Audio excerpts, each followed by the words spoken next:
Kani gade ka Pati CCTV, bat pidang pet yaki kubor baman kasni.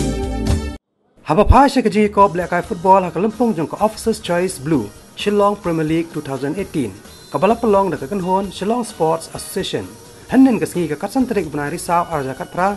ka ji khon klalong ha padang ka kanhon jong ka Malki Sports Club, bat ka Saumer Sports Club ha po first ground SSA Stadium Polo Shillong. Ha ka ni ji la kai ka ji khon klalong ka baklan Shiliang, ha ka ba ka kanhon jong ka Malki Sports Club. Kala peremno ya ka kanhon Saumer Sports Club da Sun Goal la Shigol. Hakani je kon na kalyang ka kanhon jong ka Malki Sports Club na kisan tli ki gol u Joseph Sion Marway ulayo bantab hadu lai gol da ka hatreng kat ba ya ki artli ki gol pat la them do Roni Nongbri bat u Osino Kamara kat ba ya ka Shigol na ka banta ka Saumer Sports Club pat layo bantab do Gamaliel Kharlingdo haka ka lastel da kani ka je kon hakani ka sngi ka je kon jong ka kala ka baar jong ka ni kalampong kala poi shi ka bakut no